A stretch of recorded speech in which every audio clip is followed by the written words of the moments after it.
Hi, my name's Katie Talinsky. I'm the Regional Director of Faith Formation for the parishes of Region 2, and I'm happy to offer you my scriptural reflection for the fourth Sunday of Easter.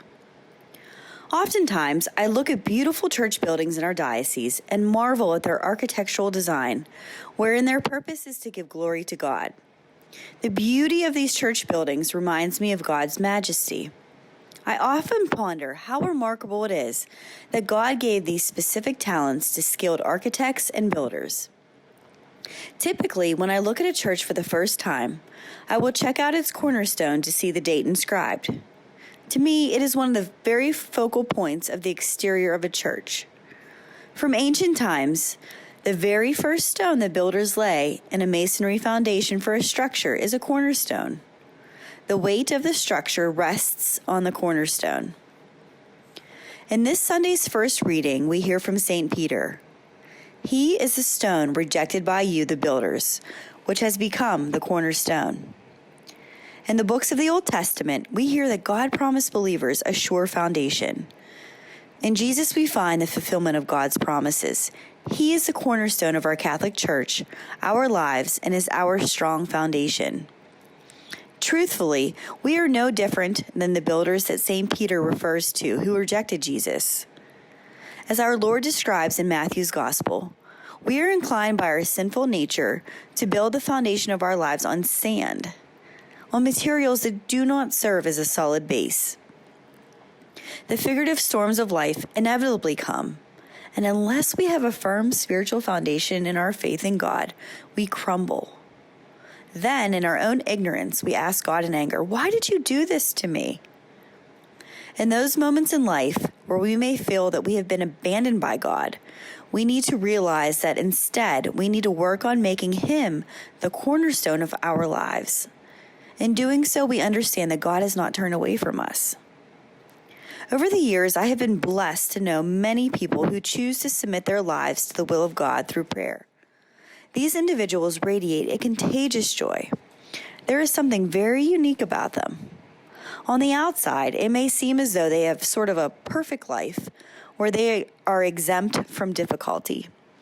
However, I am aware that many of these individuals have had storms in their lives that most of us could not even dream of experiencing.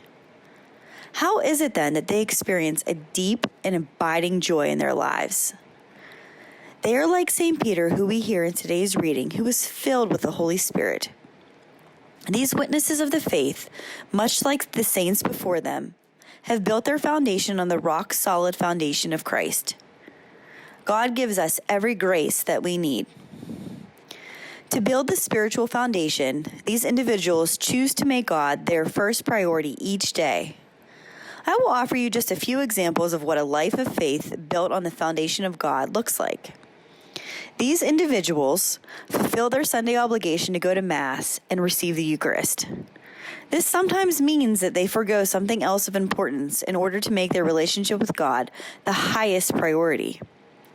They receive the sacraments, make time each day to read Scripture and to pray. If they are married, then they recognize that the goal of their marriage is to help their spouse get to heaven one day. They educate their children in the faith and encourage them to lead holy lives with the goal of heaven in mind. They sacrifice for the sake of others, perform acts of charity, learn about their faith, and are prepared to defend it when needed and stand up for social justice. They are good stewards of their time, talent, and treasure. They share the love of God in many ways with the world, including their enemies.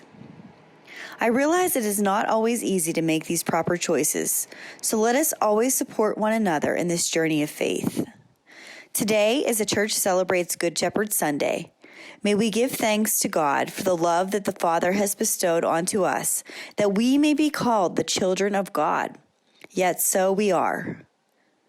I read these verses from this Sunday's reading over and over and let the words sink into my heart.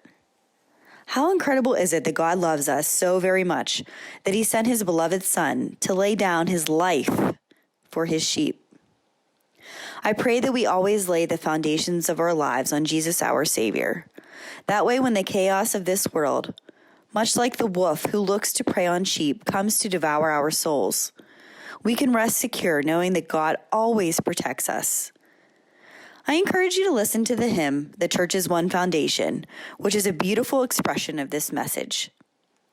Let us encourage each other to build the city of God here on earth. Instead of looking for the comfort from God, let us always seek the God of comfort and live our lives with the purpose of giving Him glory. By receiving Jesus, His body, blood, soul, and divinity in the Eucharist, we come to know His salvific love in hopes that one day we may see Him as He is.